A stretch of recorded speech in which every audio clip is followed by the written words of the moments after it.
大家好，欢迎大家来到原来如此。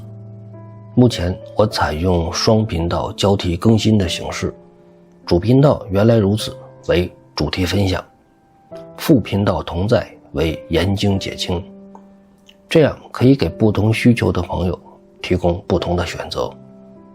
其实平台一直推荐我开通会员节目，但是我觉得如果让大家花钱来看节目，我是不平安的。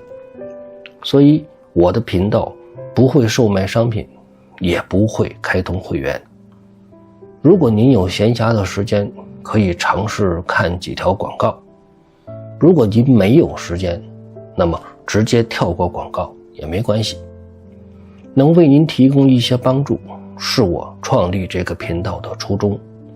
所以我尽量在选择话题的时候，不是为了流量，而是为了大家的需要。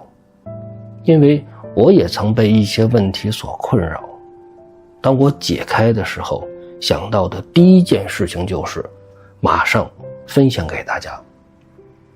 所以今天我们来分享的话题是，加尔文主义和亚米念主义都是错的。大家先不要忙着反对我，因为如果您是有着一个明显宗派背景的朋友，看标题可能就直接把我打成异端了。不过我想说的是，判断一个问题，我们都还是先观察一下比较好，最好不要盲目的就下定论，这样对您本身也没有什么益处。但我为什么要做这样的一个标题呢？亚米念和加尔文都是伟大的神学家，当然持加尔文或者亚米念立场的人相互之间是看不顺眼的，甚至相互攻击，说对方是错的。但是我今天的标题显然把两方都得罪了。为什么要这样做呢？难道不怕很多人因此取消订阅吗？在这里我不得不说的就是，就算有人因为这一期节目离开这个频道，我还是得这么说，因为加尔文主义和亚米念主义真的都错了。我们还是从长计议，因为要照顾到一部分朋友对加尔文和亚米念并不了解，首先我们还是先来科普一下，比较了解的朋友们就请稍安勿躁。约翰·加尔文是基督教历史上最著名的神学家之一，在很多人的眼里，约翰·加尔文的锋芒甚至盖过了马丁·路德。这位有着新教教皇之称的神学家，直到今天仍然有着无与伦比的影响。在基督新教的宗派中，改革宗、长老会、归正宗都是加尔文神学思想的追随者。最早由欧洲移民北美的清教徒都是加尔文主义的信奉者，所以加尔文主义对于早期的北美影响很大。后来随着华人移民北美的人数持续增加，很多华人传道人接受加尔文主义的神学思想。在华人基督世界中，加尔文主义应该说是影响力最大的，比如台湾长老教会、印尼归正教会，以及遍布各地的改革宗教会。如果您经常在网络上收看福音类节目，应该说华人基督世界中加尔文主义几乎占主流位置。目前他们的频道、流量、影响都是最大的，同样他们遭到的攻击也是最多的。所以加尔文主义特别在华人基督世界中，追随者非常坚定，反对者嗤之以鼻。我们再说一说亚米念。雅各布斯·亚米念4岁的那一年，54岁的约翰·加尔文罹患重感冒去世了。亚米念18岁进入大学，开始学习神学。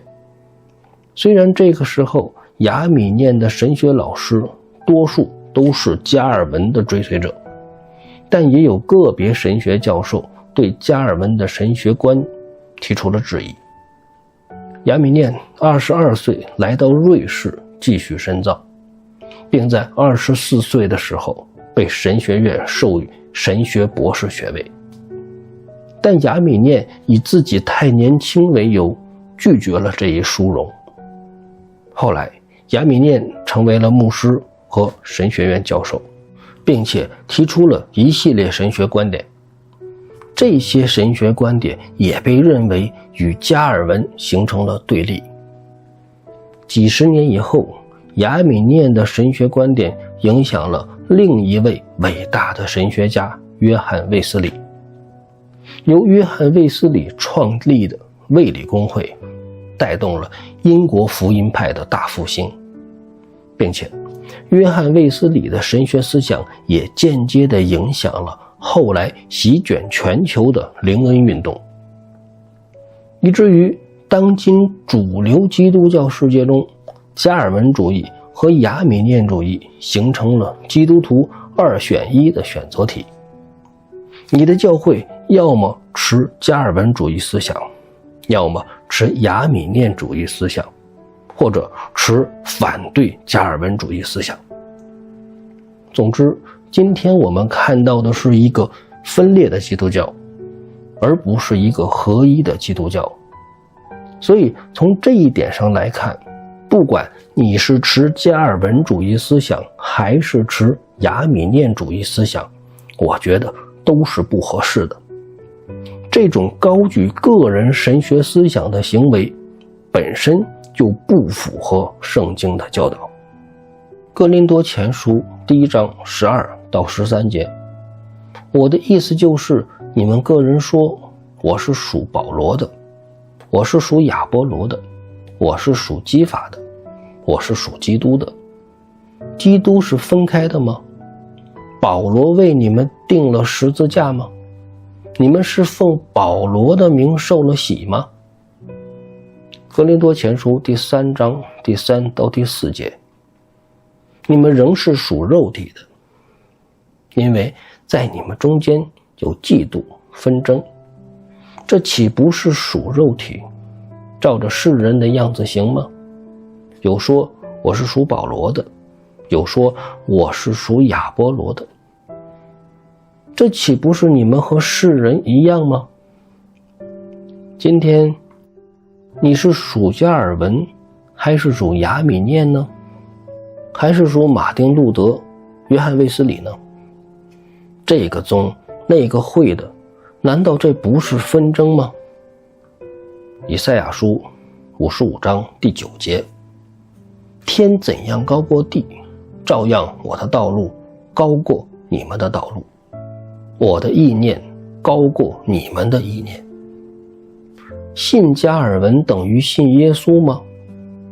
跟着亚米念等于跟着耶和华吗？当然不是。任何一个人对圣经的解读都不可能是完全的，所以不管是拿着加尔文批判亚米念，还是拿着亚米念反驳加尔文，都不是一个健康的做法。所以我说，加尔文主义和亚米念主义都错了。也许这样说还不能够说服你，不过没关系，这只是我抛砖引玉，接下来才是我们正式的讨论环节。我们首先来看加尔文主义和亚米念主义主要的分歧是什么。就目前而言，大家所公认的是，加尔文主义强调的重点是神的主权，或者是说神绝对的主权。而亚米念主义强调的重点则是人的自由意志。得出来的结论就是，加尔文主义认为人能够得救，这是神的拣选；而亚米念主义认为人能够得救，这是人的选择。基于这样的观点所延伸出的另一个问题就是，加尔文主义认为人一旦得救，就是永恒的得救。所谓一次得救，永远得救。换句话说，就是只要神拣选了你，那么你是没有选择的，你根本就跑不掉，也走不偏，一切都在神绝对的掌权之中。也就是说，神要谁得救，谁就能得救。那么亚米念主义则认为，神是给人自由意志的，人是可以自己选择的。即便神的恩典临到某些人，但是这些人并不想要，那么人是可以拒绝神的。所以即便一些曾经活在神恩典之中的人，但是由于他拒绝顺服神的主权，那么救恩也是会失去的。以上我的论述是基于我对这两种神学思想的个人理解，并不是两种教义的标准表达方式，所以在语言的表述上可能存在一定的差异。考虑到收看节目的朋友们对于基督信仰的理解程度不同，我觉得应该使用相对简单的语言来概括，这样比较容易理解。如果哪个方面表述的不对，也请大家多多给予指正。其实这两种神学思想的分歧还有很多，我觉得今天我们讨论主要的部分就好了。毕竟不是学术论文，这里也没有时间长篇大论。另外就是本人也没有那么深的造诣，只能和大家聊一聊最浅显最基本的东西。以上两种神学思想的冲突是显而易见的，双方是站在对立面的角度来思考的。神的绝对主权和人的自由意志似乎也是一个无法调和的问题，但其各自都能够在圣经中找到支持的依据。比如加尔文主义者提出，诺亚方舟的故事中说明，上帝只拣选了诺亚一家8口人上船，地球上的其他人都得毁灭。按理说，当时地球上活着的人也是不少的，但是上船的只有8个。诺亚造船可能用了近100年的时间，知道他造船的人应该也不少，而最终上船的人是神拣选的，别人想上船也没机会。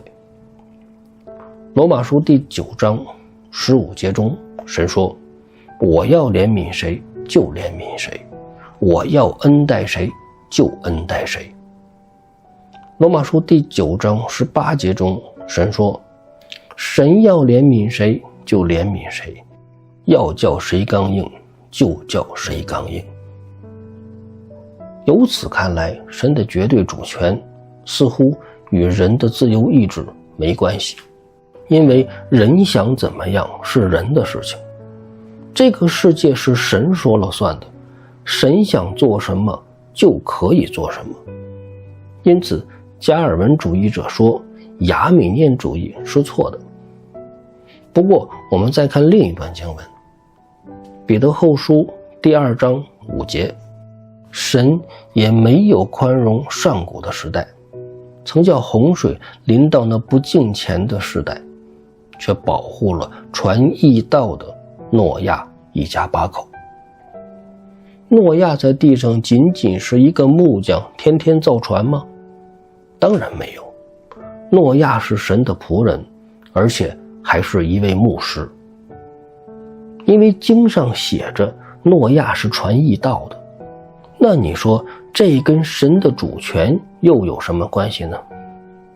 大家可以回到圣经看一看，诺亚造船的时候知不知道这船是做什么用的？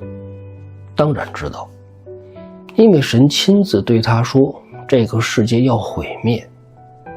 那么一边造船一边传义道的这些年中，诺亚会对人们怎么说呢？地球要毁灭这件事情会不会对众人说呢？我想会的，不然这道怎么传呢？告诉人们要敬畏耶和华，心理学清楚，地上这些人都快死了，没有意义呀。他一定说神要毁灭这地，大家赶快悔改吧。今天我们传福音，难道不是这样的信息吗？约翰福音3章16节，神爱世人，甚至将他的独生子赐给他们，叫一切信他的不至灭亡，反得永生。不信的结果是灭亡。当年诺亚传讲的不也是这道吗？诺亚很可能对众人讲，这船就是躲避灾难的，而众人却没有一个听进去的。神给人得救的机会了吗？给了。可是人听了吗？没听。你说这是人的自由意志，还是神的主权呢？所以我们读圣经要通篇考虑，不能够断章取义。不过我告诉你，到现在为止，我们所分析的还是有问题。这件事情说复杂也很复杂，说简单其实也很简单。不过就目前而言，我们得出的结论是错的。那么什么才是正确的呢？我们下一期继续分享。